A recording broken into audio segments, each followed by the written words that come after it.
Hi, I'm Charlie Collins, and this is the Donegal Sport Hub Donegal Daily Championship Podcast, brought to you in association with Kelly Centra, multi-award-winning store, mountaintop Letterkenny, providing 24-hour service, 7 days a week. And you're welcome once again, and many thanks to Kelly Centra at the Mountaintop for their continued support here on our podcast for Donegal Daily and Donegal Sport Hub. Well, it's finals weekend, next weekend in terms of the Senior and Senior Reserve Championship. The finals have gone in the Junior A and B, and Intermediate A and B, and indeed in the C Championship as well. I'm delighted to welcome back Chris McNulty to the squad. He's been working hard for the last couple of weeks to get back in the team, and Francie and John passed him fit there just about an hour ago, so he's back with us again. John Hearn and Francie Friel are regular pundits with us. First of all, congratulations to John, because picked up another medal in the C Championship, a Masters in the C. Is this the best year of your career so far, John? Well, I suppose, Charlie, it's good to get, anytime you get a bit of silverware, it's good. And we had a tight struggle against McCool's over there in Convoy on a Saturday. You know, I suppose you feel for the young McCool's player that went off injured. He did the cruciate there in the first half, and it held up the game for an hour. But it was 2-2 at that stage, Charlie, and I suppose we had beaten McCool's earlier in the year, maybe 3 or 4 weeks ago, out in the park. We hammered them, really, cricket score. But they had a few players back now. They were lying in wait for us. They flew a few in for it, did they? Flew a few in, is right. They had Wizzy McGowan there in the 40, and he had a great game. And they had a few other boys back that probably weren't there all year. So I think we were probably a wee bit complacent, Charlie. So it took us a long time to get ahead of them. I think it was Sharkey got a goal near the end, Kieran Sharkey. So I know Charlie was good. The boys, put a big effort in. There's a core boys there that play away for the thirds every year, and they love their football, and it's good for them. And it's just it's an opportunity for them, Charlie, to play football. And that's what it's all about. And same for McCool's and Glen Swilly have a third team, and Glen Finn have a third team. So it's fair play to them clubs, Charlie, that can put out a team, and it's not overly serious. But the boys that are there every year take it. That's their team, and that's their championship, and fair play to them. And St. Junans have a lot of young players there. It gives them a chance to play adult football, and in fairness, some of them should be pushing on now for the reserve, and even some of them would be good enough for the senior team, Charlie, so good. Any day you win, Charlie, it's good. Any championship you win's a good championship. Let's move on to Saturday in O'Donnell Park, Chris and Francie. Chris, the Junior B and Junior A finals, Letterkenny Gaels beaten in both. They'll have regrets about both, and just starting with the B, they looked to be in such a strong position against Urus and conceded a few poor goals and lost out in the end by a point. And what was kind of an epic struggle, really, wasn't it? Yeah, like the two games were kind of probably games that the Gaels feel they left behind them, and games that maybe at different stages in the games they looked to have won it. They conceded late goal, and it was absolutely heartbreaking for them because they had recovered from an earlier setback of conceding a goal. They'd got themselves back in front and looked to be fairly comfortable going down the home stretch, and just long ball in, and Big Paul McConnell just beat the goalkeeper and flicked the ball into the net, and it was just too little too late for the Gaels to pull it back. Similar story in the second game. They were 4 up at half time, and you were thinking, geez, they were quite impressive and quite economical in that first half, and just again as that second half it just kind of crept away from them, and Buncrana had that late salvo to win. Heartbreaking day for Gaels, to be in two finals and such a big day for them, and to lose both of them, it's very a big disappointing blow. Well done to Urus. 3-11 to 4-7 was their winning margin, and those late goals, Paul McConnell, Logan Eamon Reddy, both came off the bench to get those goals. Well done to Mark Hunter. Mark scored 2-4 for Letterkenny Gaels and looked very, very impressive, and maybe you could ask the question, would he have been a factor in the second game, Francie? A game of two halves. Letterkenny Gaels deservedly ahead at half time. Buncrana looking rattled, but they came out with a different attitude, and then Keelan McGonigal in particular, I felt, really got to grips with the game, and his contribution perhaps was the difference. Definitely so, Charlie. The game of two halves, and probably the overall picture, if you look at it, Charlie, probably Letterkenny Gaels had 3 scorers in the day, and Buncrana had 6 or 7, or different spreads of score. I thought Letterkenny Gaels relied a lot on Conor McBurty. He got 2-6 out of the 2-8, 2-5 from place balls, 2 penalties and 5 frees. Cormac Cannon playing corner forward, and then Brian Dipper, the centre back, got the other score. Not enough from play. Not enough from play, and as you're saying about Mark Hunter, I'm sure 2-4, and he's a good player, Mark, as well. So he can maybe contribute to a couple of scores there. But on the Buncrana, I thought in the second half, Keelan McGonigal really carried the fight for Buncrana. I thought his running, he's savage. couple of scores he got, and then there were two 45s. They were big scores, and they got them, and then the goal. I know Jigger will get the praise for the goal, but Keelan McGonigal run about 50 yards, 60 yards for the ball. Very unselfish, and laid it off to Jigger. Then Jigger finished it off nicely. But just suppose overall, probably Letterkenny Gales will be disappointed. 2 teams in the final and none of them got silverware. But listen, suppose it's an old cliche, but maybe you have to lose 1-1, and that's the first junior final they've been in. So maybe they might come back next year. And they have a young team as well, Letterkenny Gales. Very young team. I think there's only one of them over under 27. The rest are under that. So listen, they're up and coming team. Just have to keep everybody together now and keep going. Yeah, and a point we've made so regularly on this programme since we started, John. The bench was so vital for Buncrana because they brought guys in with a lot of experience, and it was evident that they added a lot to that last 15 or 20 minutes because they didn't make much of an impression in the first 10 minutes of the second half. I think neither team scored for 12 minutes, so it was compressed into that last 20 minutes, and those guys made a difference. Yeah, Charlie, and probably as Francie alluded to there, that the youngness and experience of the Letterkenny Gales compared to Buncrana, who have been played intermediate championship, played Division 2, played Division 3. The last 4 or 5 years they've won a minor championship with that team 4 or 5 years ago. So they've probably played at a higher level throughout their careers, and just although they've been back at junior this year, that experience probably told for them. Like we seen last week against Narassa, that Owen Doherty came off the bench and was a big help, and in that second half, for Buncrana, when you've got boys like Jigger to come off the bench, like it's a great help. But as Francie said, and you mentioned too, Cherry, that Keelan McGonigal was probably the difference, and that's what you want from your county players. If you have a man that's playing county football or on the county panel and he's playing in a junior championship, you're looking for him to really star and lead the line, and you want him to do it in the final, not the semi-final or first round. So when the chips were down, he stood up and he was the man, and that's what you want from your big players. And good luck to Buncrana and Malik. You couldn't get a bit nicer fella than Malachi McCann. And, just going to lead on to that, because every Buncrana person that you spoke to after the game, Oisin Flaherty did it in the presentation speech. Keelan McGonigal mentioned to me. I spoke to Malachi, and typical of him, John, as modest a man as you could get, and but he's held it together down there. He absolutely has when things aren't good, and we chatted, and Brennan was here last year, and Buncrana would be a strong soccer town in the history there with Buncrana Hearts and Cockhill. Malachi's there, and I know you would see Malachi there, and everywhere you see Malachi, you see Paul McGonigal with him, and Stephen McGonigal there too, and a lot of other people, Charlie. But Malachi really has kept the show on the road. Sean Clerkin, Sean Matheson, great men. But it always takes them a few men in the club to keep the thing flying. And fair play to Malachi, and I'm sure, as you say, he'll not like the limelight, but that's one for him, and good luck to him, and he deserves it. Credit to him, Francie. I mean, you know him well, and a great Gael man, isn't he? Oh, great Gael, as John says, like he plays a lot of games. You could see Malachi pop up anywhere, and it's brilliant for Malachi because probably after last year, I was chatting to him, and he was saying that they wanted to get back up playing intermediate football, and they, listen, post they were favourites, everybody's favourites to win the junior, and there was a lot of what I called on them, a lot of pressure on them to win that this year, and with pressure comes a lot of things too. So listen, we're glad to get over the line now. They're in Ulster and a bit more relaxed now, and listen, they could go on now. The last 2 teams have got to the Ulster final and won it, so suppose the pressure's back on them to do that. Are they good enough to go on now and push on and do what Nave Column Killenred Hughes did, Chris? You would have to think so, Charlie. John touched on it there, the likes of Keelan McGonigal and the big performances. You look at the sort of the depth they have. Teams at junior level kind of don't tend to have that strength and reserve to call on. If you look at what Buncrana got off their bench on Saturday, Owen Doherty, Malachi touched on it in an interview with you after, Charlie, where he's purposely keeping Owen as an impact sub. Yeah. Generally, teams at junior level, they're not able to keep players on reserve like that. Owen Doherty probably starting any other junior, even intermediate team in the county. They've got the strength and depth to go on Ulster, and it would be important for them that they get a run on Ulster. Just going back to the game about the strength and depth as well, 3 things that affected Gales. Shea Doherty was having a stormer, I thought, in the first half, was taken off at half time.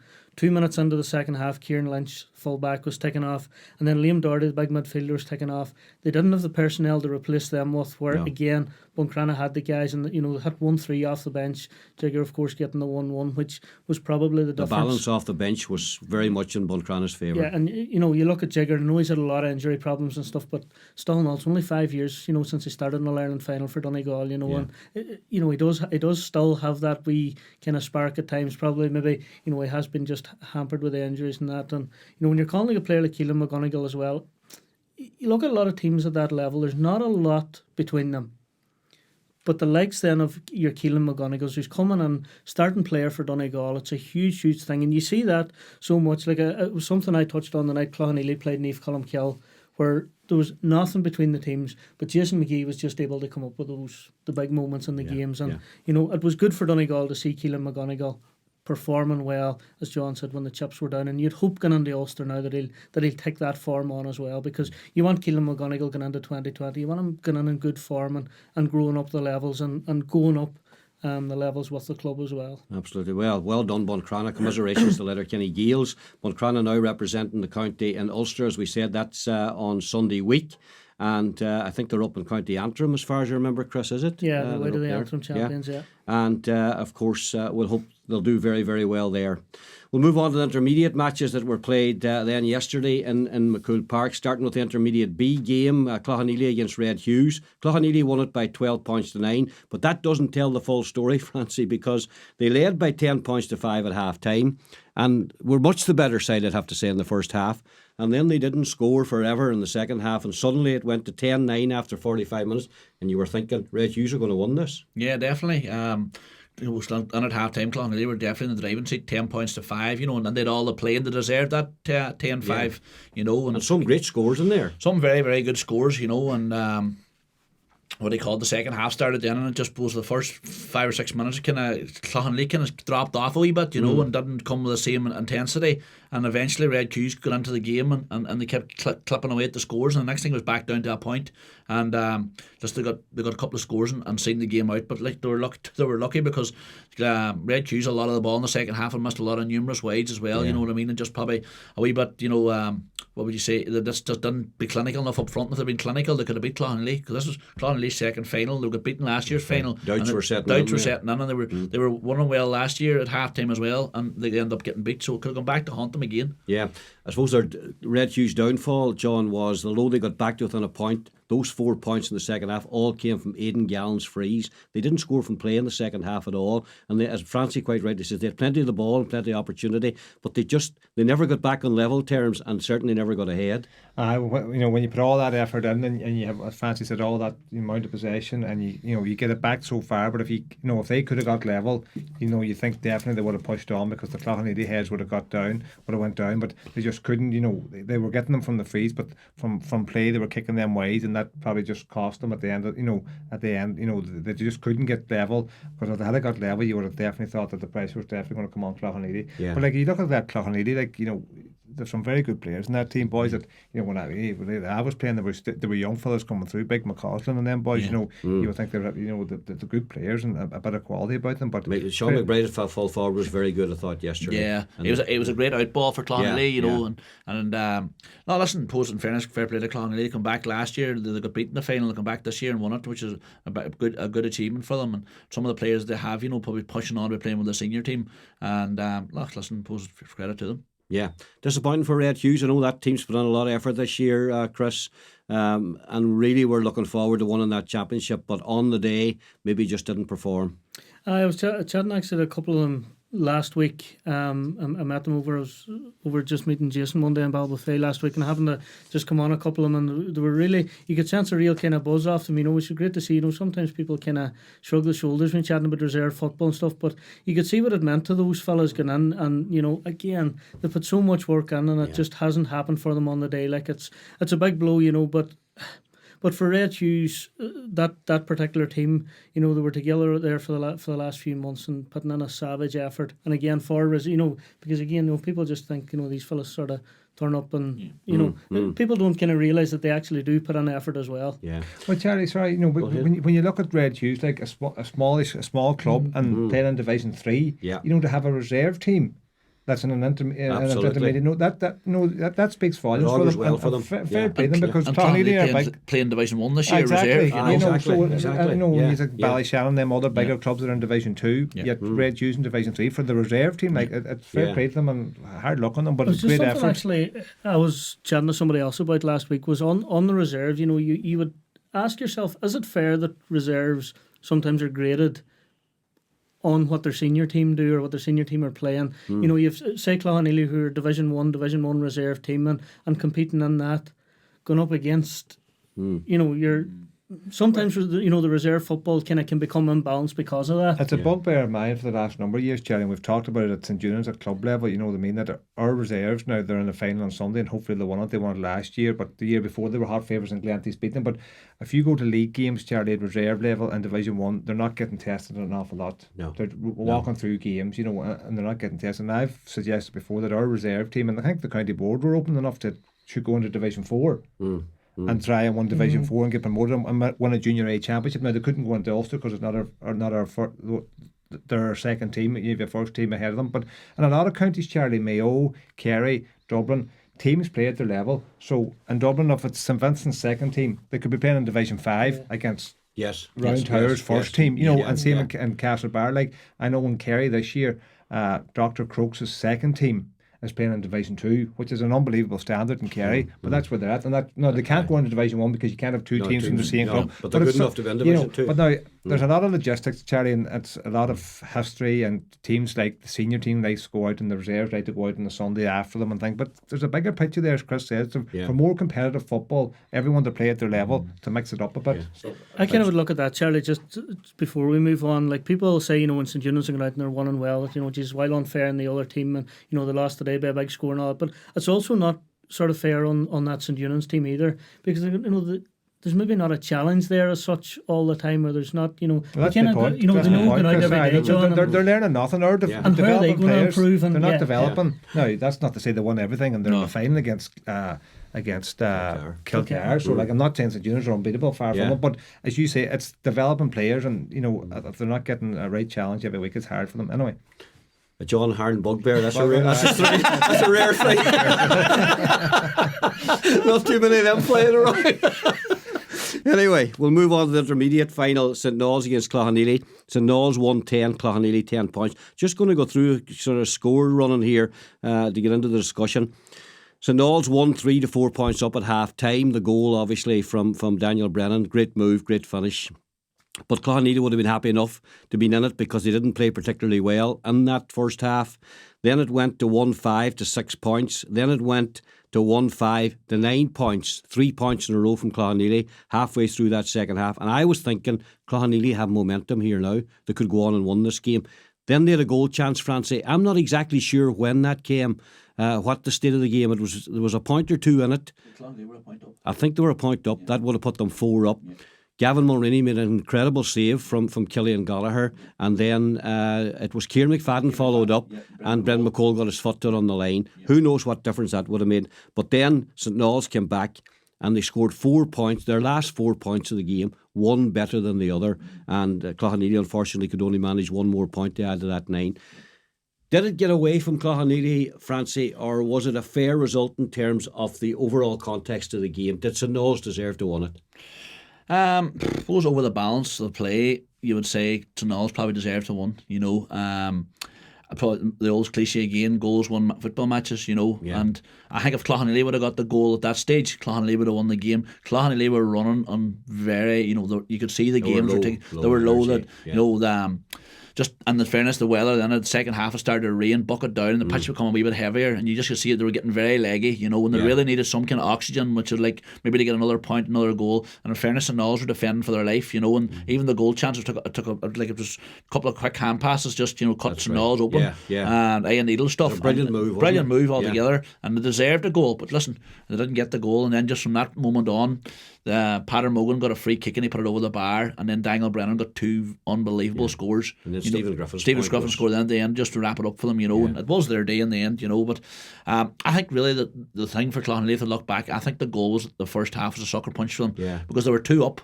and Daniel Brennan, because the goal came from nowhere, they got they got caught up the pitch, and this Cloughaneely or St Nolls kicked up the pitch, and Daniel Brennan just put a brilliant finish from Daniel Brennan, and I just think that goal really took the wonder of their seals big time, because they were going well at that stage, and it might sound silly to say, because a goal coming that early you wouldn't think it had that huge an effect on the game, but in a game like this where there's not going to be many goals, and that was the only one, Chris, had made a wild difference. Because it gave them that lead, and even when Cloughaneely come back at them, they only ever got a point ahead of them. That 3 points they got from that goal was a big issue in the game.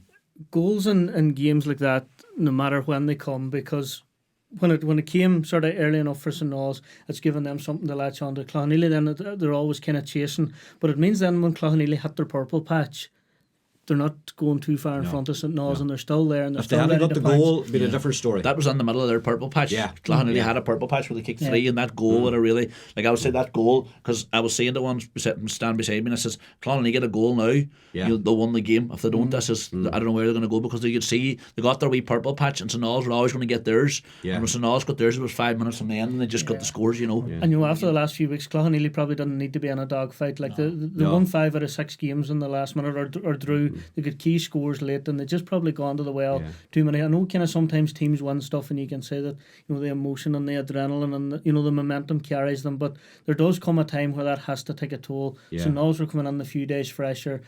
Clonhealy didn't even have a replay on Wednesday night. They had an absolute epic battle, and that not even physically, just emotionally with that, it just drains you, and it takes you a couple of days, and it just That was their fourth game in 14 days on an extra time. I'm going to ask John, from a player point of view, John, you've played in big games, to play them that tight together and them tight as they are. I mean, it's bound to take emotionally and physically. As Chris says, physically maybe you might get over it, but the emotion, like that high of Wednesday night and winning it, and the late goal and the drama, and everyone going back down, and the bus are going home, and boys going back to work in Dublin, and everyone's ringing you the next day, and great, how did you played well, and we did this, and then you're meeting up, and as Chris said, it's the build up in your head, Charlie. It's the trying to come down from that, then to get ready for a county final on Sunday. It's very, very hard. Now physically, you'll think you're all right, but then as Chris says, and Francie says, there comes a time in a game, if you're 4 games in 14 days and you're 2 or 3 points down, and they were a point down, like, and you're trying to go to the well again, and it's just so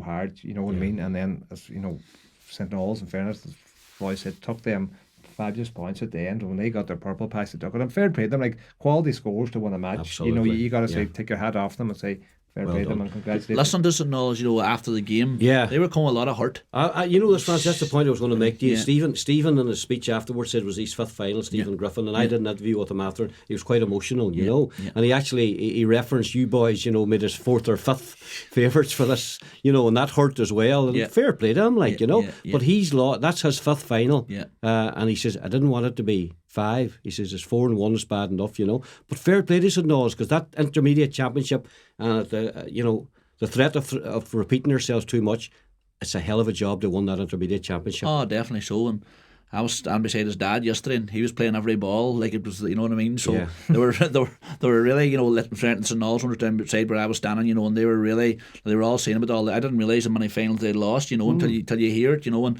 they really wanted this. They were on about Clonhealy wanted, but they wanted every bit as much, and suppose in fairness, on back onto the 14 days and 4 games, and St. Knowles were lying there in the long grass, for Clonhealy, because Clonhealy probably beat Arua, and probably everybody was making them, including ourselves, making them 1 and 2 to 1. Whoever won that game was probably going to we thought we won it, and St. Knowles were sitting there, and listen, they were coming with serious hurt, and they definitely showed at the end, because the scores they got at the end were like serious and scores. One of the standout performances in the intermediate championship was them coming from 9 points down against Niamh Columba. I mean, who comes from 9 points down to beat Niamh Columba? No, definitely, it's a big result, and I think Niamh Columba were one of their bogey teams, that they had this thing against, and no, listen, you have to give credit for them, and listen, Barry Meehan, and it's a juniors man, you have to give him serious credit what he's done there. An outside man coming in, and it's not easy, sometimes, and Barry had his own way of doing stuff, and he won it. And afterwards, when I spoke to Barry, he was high in his praise of the top people at St. Knowles for showing the faith in him to keep him on this year, Chris. Big decision for them to make, because they're keen, mad for success, But Barry's proved his worth. He's won an intermediate championship with a team other than his own club. To be fair, I suppose it was a big move for Barry as well, because he's, gone out of the comfort zone away from St. Eunan's, and you're going down into the smaller club, and an area maybe, you're where you have to sort of go and prove yourself again, and he's done it. He was in the first year himself in Eddie, and then to go back and take the job on himself, fair play to him. It's obviously a big commitment for him, but he's done a great job there. But you look through the St. Knowles team, maybe we were guilty of underestimating them. The quality they have. You look at even Gavin Mulroney in goals, he's a super goalkeeper. Look at the likes of Padre Mogan, Brenton McColl's coming in now under the Donegal team, Stuart Johnson, Stephen Griffin. Like they are coming, to be fair, when you begin to look at it and look at the personnel, you'd maybe say yesterday maybe it wouldn't go down as a shock result as such. No. Maybe, they upset the odds, all right, but it's not maybe as big a shock Yeah. as it maybe feels, given how we all did tip Cloughanneely as the favourites and stuff. So Knowles are celebrating quite rightly, John. Will they get a shock when they move up to senior championship football now? Is that the huge challenge now they're going to have to face? And will it be a big challenge for them to get on a level pegging with some of the teams there? Well, it won't, Charlie. They're obviously, the senior championship 16 teams, so it all depends on what group they get. You know what I mean? There's plenty of Division 2 teams there at their own level that they're playing in Division 2. So, no, I don't think so, Charlie. Look at Glenfin this year, Yep. Like rang Glenty's close, and came out of the group and a tough group, and that drew with Glen Swilly. So no, if St Albans have nothing to fear, Charlie, in that because a lot of the teams are close enough, maybe at the bottom half of Division 1 to the top half of Division 2. There's not a wild lot of them. We've seen that down through even to Division 3, Division 4, that the teams are all mixed up, and the nobody will fancy going up there next year to get to get 2 points. Sure. And that's why we love the championship. It's a big. Now their confidence is going to be up, and fair play them, and you hope that they go on a good run in Ulster now too, because it's there for them, and we've talked about the quality they have with them boys that are in and around the county squad. So hopefully they can kick on now and put a good performance in Ulster. Well done, St Knowles. Cloughanneely, commiserations, because obviously circumstances meant it was going to mean an awful lot to them to win the double yesterday, and I spoke to Kevin Mulhern, who got the man of the match award. It meant nothing to him really in the circumstances. He was so disappointed that they just couldn't get over the line for the reasons that we're all aware of. But fair play to them. They give it a great run. Ladies, Chris, Niamh Ora, an epic 1-point victory over Con McGee's in the Ulster Junior semi-final, and Termon, an epic victory over McCartans down at the Burn Road. A point in it in both of them, so 2 tight games. Yeah, Niamh Ora had a bit of a struggle. They let a big lead slip in the second half, and fair play to them for finding themselves again in the second half. They got 2 goals.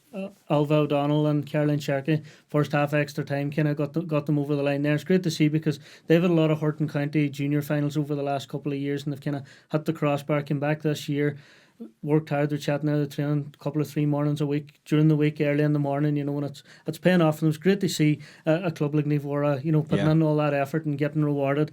I was out at the Burn Road myself yesterday. It was as dramatic a finish to a game. 11 minutes nearly of injury time played at the end. Termon had just hung in the game. Wild defensive game. The 2 teams, in fairness to the 2 teams, they were so well set up defensively. There wasn't an inch given or a quarter given. A couple of big moments then from Geraldine, obviously, as tends to happen when Termon are victorious in games. But I think the big thing for me yesterday was Termon done that yesterday. And again, small club with small pick and stuff.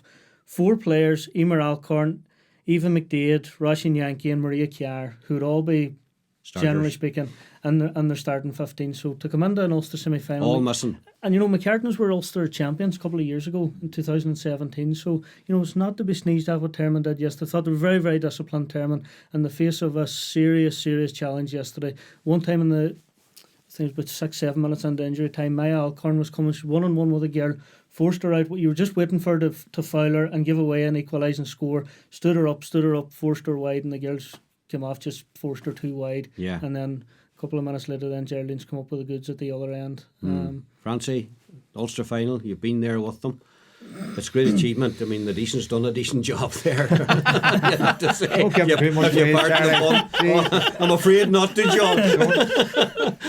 And in fairness, credit where credit is due. Sean and especially Nathan McElwain, because I know Nathan's doing all the training with them, and Sean's been working in Dublin there, and Nathan's doing all the training. He's putting the 2 of them, but especially Nathan, putting a brave effort with them. And listen, that's where it's at now, and they're in a final against Donegal. But listen, the McCartans are a good team, but this Donegal team, they're a real top team, and listen, they'll be with Geraldine, nothing's impossible. We said it before. So they'll go on now against Donegal. Donegal were red hot favourites, but you just wouldn't be surprised if Termon won. Okay, well done to Niamh Ora and Termon ladies, and look forward to that Ulster final for both of them now. Right, let's move on to next weekend. We have the Michael Murphy Sports and Leisure Championship finals in Senior A and Senior B, and thanks again to Kelly's here at the Mountaintop for supporting our podcast. Looking forward to the championships.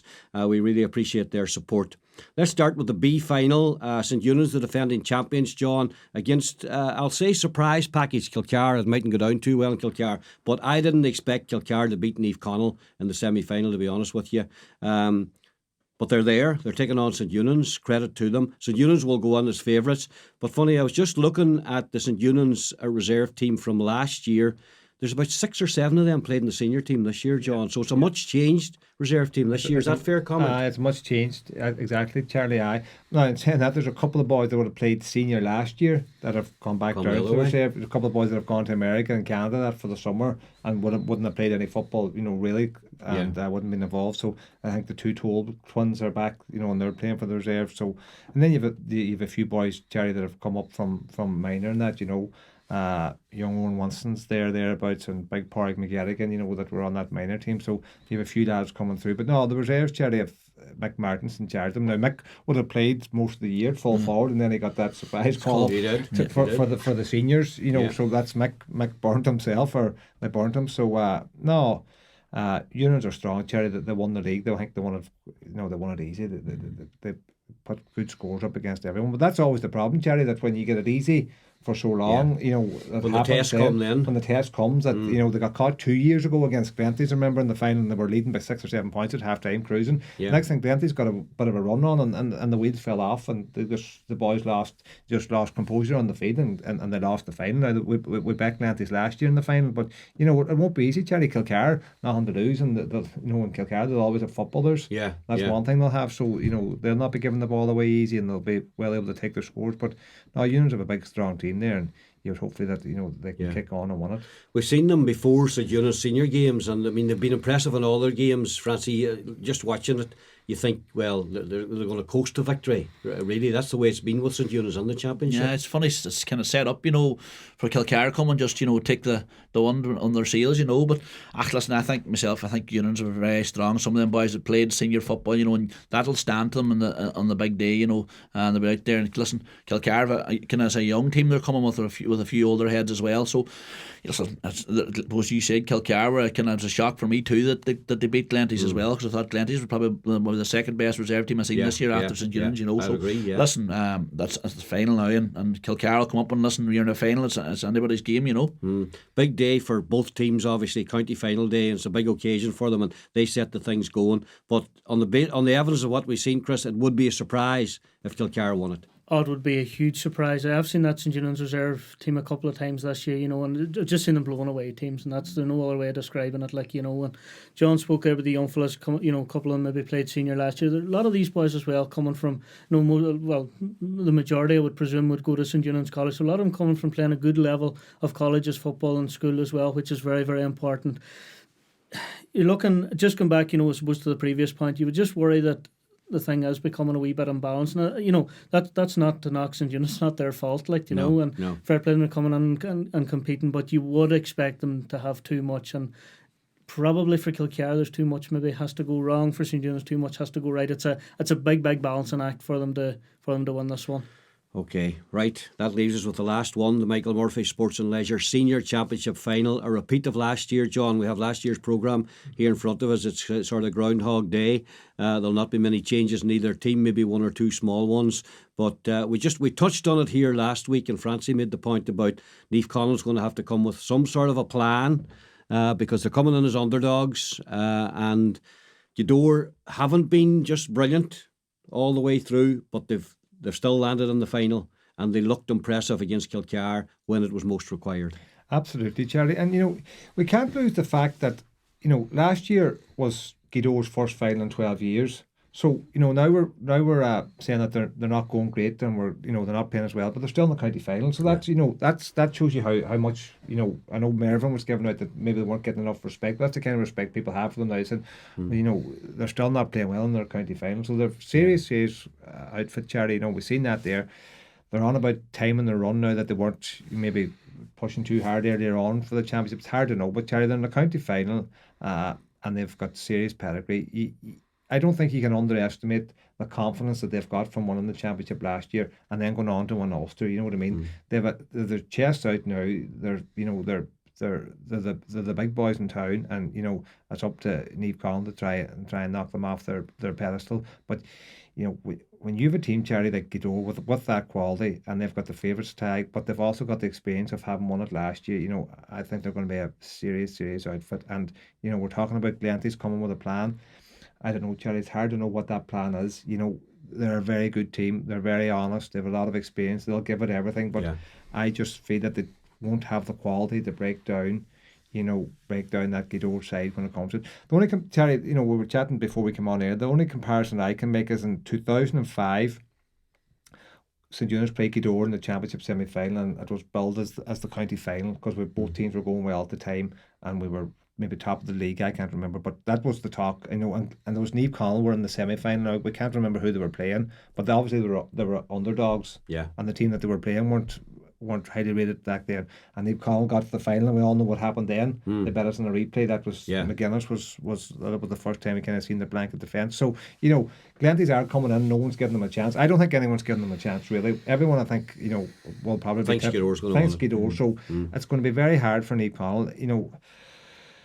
The only thing, Terry, is you would think that everything will have to go right for Neve Connell. They'll have to put up 15 or 16 points, 113, 114, something like that. They're not going to be able to miss much, Terry. They're going to have to take all their chances, kick very few wides, take the goal opportunities when they come. They're going to have to do all that there and hope that Gweedore are slightly off. Yeah, I don't think any of us were disrespecting Gweedore. I know Mervyn made that about. I think he may have been led into that by a question by Paddy McGill. So Paddy's the guilty party. But I can understand where he's coming from, the reigning champs. But we were basing our assessment on what we were seeing from them. They staggered to a draw against St Eunan's. They were lucky to get it. They weren't overly impressive against St Michael's. I thought they controlled the second half well that day. But they were there for the taking if Michael's had have shown more ambition, Francie. We know what happened against Bundoran, and they scored 3-8 against Kilcar. The goals won that game for them because they came at certain times. So and I don't buy into this that will ease our way into the final type of thing because the group was too tough. So are they as good as they were last year, or does that not matter now because they're in the final? No, I don't think it matters, Charlie. I think, listen, it's a different year, right? Suppose last year Gweedore they hadn't won it in so long, so they were coming with that. It was Glenty's second final. They were coming with that. Yeah. So now we're into Glenty's third final, and we're going for Gweedore going for 2 in a row. So it's a different year. And just I think, and this is not running down Glenty's or anything like that there, but I don't know what Glenty's going to come with. Kilcar came with this running game that they blew everybody out of the water with. Yeah. And they putting up serious scores. Whoever they played, they're putting up serious scores. And the league, I think Union's only team to draw with them down in Townie. That's right. And we're trying to say what's Glenty's going to come with, because we know before we start now the way Gweedore's going to play. Gweedore's going to play with 12 behind the ball, and they're going to say break us down. They're going to say there you are, there's the ball, break us down, and you're going to have to come. So Glenty's going to have to come at them. Kilcar thought they would rob the ball high up the pitch and run at them. Gweedore didn't allow that to happen. So Gweedore now is going to probably say to Glenty's, what are you going to come with? Have you come with the last 2 years where we'll have the ball and you'll have the ball? So I'm trying to think, what are they going to come with? They played with the 2 big men inside. That in the first half, it didn't work for them. They didn't kick the ball in for starters. So then they brought off Kieran Gallagher and brought on the brick. Are they going to go with that? Like, this is the big conundrum they have for Glenty's for me going forward. Like, what plan are they coming with? Because if they come with the last 2 years' plans, they're going to get beat again. Yeah. Charlie, I think that and Brendan Devaney would have mentioned it last week. I don't know, maybe it was you, Francie, but the 2 big men inside, maybe that's the plan. But that's so disheartening if that goes wrong. The first 2 or 3 balls goes out. That Neil McGee wins them and the crowd roar, or he breaks it out, or Ginger, or whoever, Kieran Gillespie's there, like big strong men. Like, if you throw, this is the problem, Charlie, with what Glenty's had now. If you throw all your eggs into the basket, say, right, we'll put Leo in and we'll put Charles McGuinness in and we'll kick high ball, and the first 2 or 3 come out, like you say to yourself, well, are we going to keep kicking it in? Aye. Or do we go to plan B? And that's kind of throwing your hand up saying, right, well, plan A hasn't worked, so we're going to go to plan B. Well, when Glen Sully were winning championships, they kicked the ball into Murphy, but they selectively kicked it into him, and then a goal would come, and that won championships for them. Yeah. Chris, in terms of Neve Connell, the disappointment of the last 2 years, I mean, Francie's asked a very relevant question. What are they going to bring? What do they bring? Would they be better bringing now a game, right, we're going to go for this, hell for leather, and whatever happens? I don't know what they like. I mean, you look at Kilcar, best running team in Donegal, and as Francis said, they blew everybody out of the water. They won every single game they played this year. That wasn't good enough to beat Gweedore. Glenty's aren't as good a running team as Kilcar are, so are they going to do that? Are they going to go with what wasn't good enough in the last couple of championships? Like, whatever Neve Connell, whatever Martin Regan and the boys are going to come up with this week, it's just a roll of the dice. It's all very well saying, right, kick the ball in, but Gidor have those big men. Gidor aren't weak, and the full back line. You know, you look at the Gidor defence.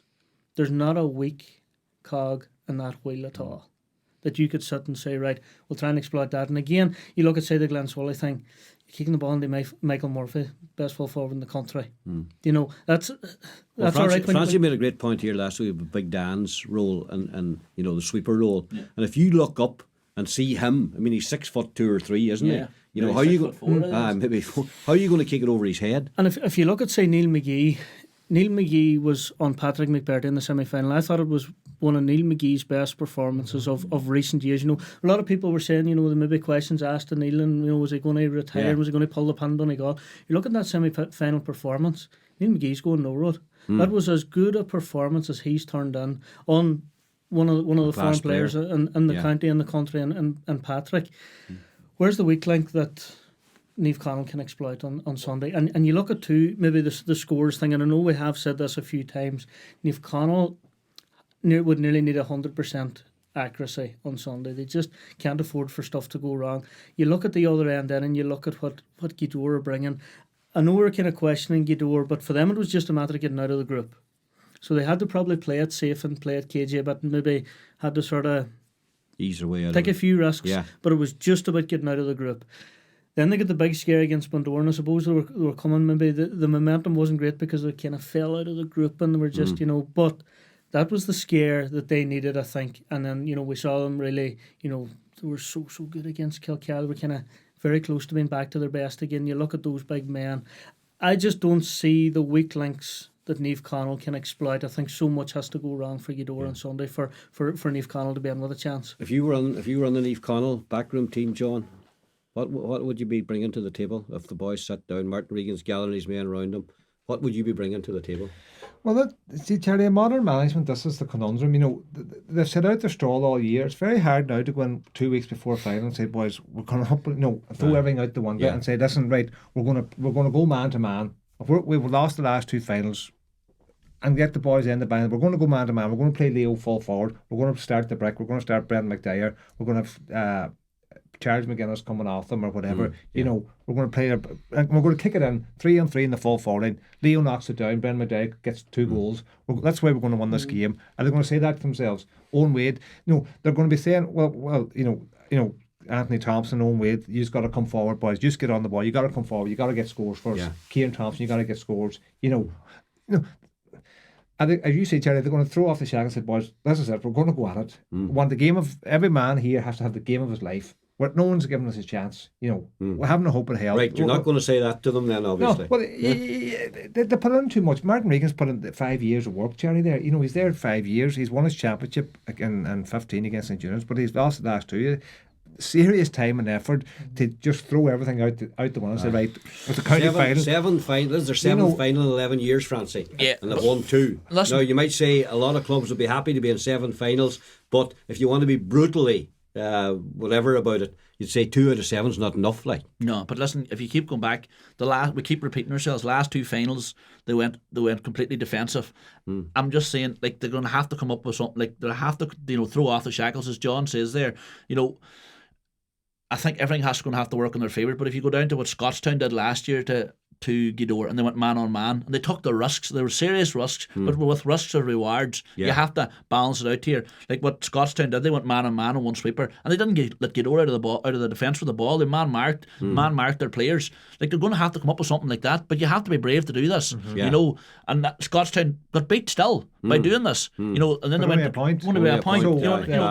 That's right, Chris. We've got Owen McGilligan. You've got Owen McGilligan there, and he's had a fantastic year, and he's a handful for anybody. And you've got Owen McFadden Ferry's probably going to get the job of marking him. Maybe not, but that you'd think that'll be the matchup, right? If Owen McGilligan has a big game, he can score 6 or 7 points in a game. Is that Glenty's in the ball game? Well, Glenty's are going to probably have to get someone that is going to do that. They are going to have to get somebody that's maybe going to hit maybe 1-3, 1-4. Whatever they do, they have to back themselves to do it, and it has to go right. They cannot let Gidor get a gallop on them, because Gidor, the way they are, and all right, Owen McFadden Ferry probably get the job of Owen McGilligan. The likes of Gary McFadden, Ginger didn't start the last day, he's had a great couple of years. Neil McGee's in the form of his like Gidor's defence on its day can be watertight. Scottstown did that, still get beat. You know, there's all of this. Like if you're now sitting in Martin Regan's bunker this week, you can't just throw everything out of the bucket that you've done over the last 12 months. You know, you've been obviously working on a system and working on a thing, and it's worked because it's got you to the final. So are you now going to say, right now, I'm going to have to change this up? Or are you going to back yourself and do what you have been doing and hope that it pays off? Like it's... Yeah. How much is it in your head, Francie? We only scored 4 points against Kilcar 2 years ago. Was it 1-7 in the final last year? We only scored 1-7 against you. How much is that in your head? Or is them 2 years gone? Forget about it. Don't worry about that. Now, Martin did say to me in the interview after the semi-final victory against St Eunan's, I said about more offensive and all that. And when you get into the final, what happened the last 2 years? He said, he immediately said to me, St Eunan's or Kilcar scored 5-11 against us in a semi-final there 3 years ago. And they based the next 2 years on what happened because they played an open game and they got blown away type of thing. Are Gweedore capable of doing that to them? No, Gweedore won't. Gweedore, the way they play, they do not, and especially in championship games, they haven't beaten anybody more than maybe last year. The point was 15 points to 1-7. They end up 17, I think, wasn't it? 17 points. Yeah. But just going back to the question there, the St Eunan's Glenties game, I think Glenties got very physical with St Eunan's, very physical with them. That won't be able to happen again against Gweedore because Gweedore are very strong in that way. Like as I'm saying, Glenties, and this is no disrespect, I don't know what they're going to come with to try and, to win the game, to be in the game, to keep the game, level pagans the whole way and keep tit for tat. That's grand, but to win the game, what are they going to have to come with? And we were on about the 2 years of hurt, John's favourite word here. 2 years of hurt for the last 2 years. When the game's coming on to say 10 minutes to go on their level, that's where they have to then kick on. Like against Eunan's the last day, they got the free kick from Leo who ran in, got fouled, and then Thompson caught the kick out and they got the score off that and they won the game. That's what they're going to need to make the game. They're going to have to make the game nice and tight. But we'll go back to when they're getting up front, they're going to have to take every score because them missing is allowing Gweedore to get their percentages up. And the big one for me is the kickouts. Gweedore go after opposition kickouts. They're nearly getting 50% every game on opposition kickouts. The last day, Glenties only got 25% of Eunan's kickouts. I would expect that's what they'll only get from Gweedore's kickouts. And Gweedore will go after Glenties kickouts. So that's a big one as well going forward. Pressure on the goalkeepers, John. Go ahead. No, Charlie, how are Glenties Niamh Conlon going to win this final? Charlie, it's as simple as this. Look at their 1 to 15, Charlie. They're going to have the games of their lives. Yeah. Simple as that. And that can happen. Donegal did it against Dublin 2014. It can happen. These boys are going in, I won't say it because I'll get slagged, 2 years of hurt, but apparently Martin Regan was the first thing he said when he was interviewed on Highland Radio, I think after, so don't be blaming me for saying Well, Charlie, they're sitting down there, Charlie, they're in a county final and, no better day to perform in a county final and make a hero of yourself and make a hero for your club. And they have a lot of quality players. Ethan O'Donnell, Charlie, Marty Boyle on the bench, Brick, Leo, Owen Wade, Alton Doherty, Ewan. They're good players. They have footballers. And if for some reason Gweedore could be complacent, Charlie, Gweedore, everyone's tipping them Ulster champions, great team, bumming them up, and they are a great team, Charlie, but they could be complacent. And Glenties could have the game of their lives and they could play with great heart and chase every ball down and win the 50-50 battles. Now you can't on paper, but as Maxie says, you don't win games at football on paper. No. So it's not impossible for Glenties to win it, but it's going to take a massive game for Mervyn and Boiler are in the dressing room and they're basically saying to Gweedore, you haven't been respected. You're the county champions and Ulster championships and you've been disrespected this year. Now the old problem is everybody expects you to win today. That's the problem. If you've got that mindset, you're in trouble. Them two boys are not going to allow the Gweedore to go out onto the pitch complacent, are they? No, the pressure's of a different kind. Like for Gweedore last year, the pressure was just about ending that famine, just winning the championship because they'd waited so long. Yeah. Now they know what it's like to win the championship. Now they know how to win a championship. That's a massive difference. And it can almost feel like a weight off the shoulders. And maybe that's why we didn't see them clicking the high gears because they didn't maybe have to. Where last year they were going out like the absolute hammers because they were just so hungry to win that championship. It had been so long in the club and it meant so much to everybody. One thing I think maybe is in Niamh Connell's favour, like it's not that you're coming with this big mad rank underdog as maybe they were against St Eunan's 2005. They do have match winners there, and they do have a lot of match winners, the likes of Kieran Thompson, Leo, Owen McGettigan. Brick has done it time and time again. When you look through their team then, the likes of Anthony Thompson, Brandy McDyer, fellas on the bench there like Seamus Corkin, Derek Yaller, Marty Boyle, like when you start looking at that individually, for me, probably Niamh Connell need to get ahead early in the game and need to maybe start asking questions of Gweedore and maybe get Gweedore doubting themselves to maybe sort of make Gweedore change things in a certain way. Yeah. Niamh Connell for me have to take the lead in the game. They actually have to take the game to Gweedore. Easier said than done, but to me that's not say their only hope. But we haven't mentioned him yet, but Oren McNeilis in the final last year, Francie, was just incredible. Rolls Royce performance type of thing. He's been he's been all right this year. He's been all right, but not to the same level. But when the chips were down there a couple of times, he came up with a goal against St Eunan's. A couple of great passes down in St Michael's. Put away the penalties out in the park, all that sort of stuff. He's a handful for anybody. So Glenty's going to have to get to grips with him, because if he's out of it, then maybe their chances improve. Yeah, no, that definitely so.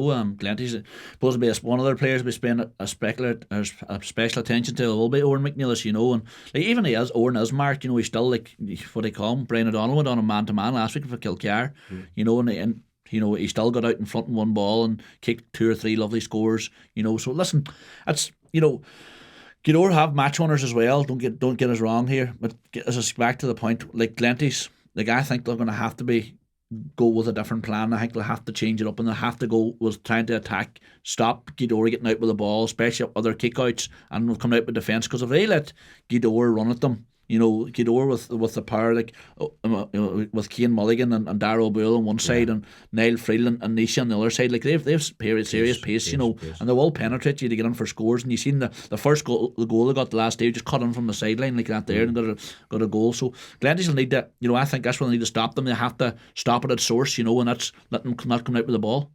Okay, we could talk all day about it and all night about it, but John, we're going to ask the question now, right? Chris? Winners? Gweedore, Francie? Gweedore. John? Gweedore. Charlie? I'll sit on my fence. Charlie, one last point, Charlie. Like I lost 5 county finals, and I think in them 5 St Eunan's were favourites. I would say in every one of them. So I've been there, Charlie. Boys just don't play in the day for whatever reason. You can have an off day. The other team, and you're talking about sorry, John, but you're talking about St Eunan's teams that won plenty of championships as well. It wasn't that you were novices going into these finals. Charlie. So it can happen, and I think last week I thought the more I thought about it, it'd be easy for Gweedore, but the more I think of it, I think Niamh Connell, I think they'll be a lot closer to last year. What you should do? Pull that chair around to this fence. You're nearly off your chair. So no, Gweedore, but I think Niamh Connell, I think they'll give them a serious run for their money this year. Well, hopefully it's a great final. We wish all 4 teams involved in the finals. That's Kilcar and St Eunan's in the Senior B final, and of course in the Michael Murphy Sports and Leisure Senior A final, a repeat of last year. The reigning champions Gweedore taking on Niamh Connell, who are in their 3rd final in succession and their 7th final in the last 11 years. That's tremendous consistency from the men from Glenty's. Many thanks to Kelly's here at the mountain top. They've been great supporters for us. We'll be back with our last show next week, looking back over the championship weekend and forward to the Ulster Championship. But for now, thanks for joining us. The Donegal Sport Hub Donegal Daily Championship Podcast, brought to you in association with Kelly's Centra, multi-award-winning store, mountaintop Letterkenny, providing 24-hour service 7 days a week.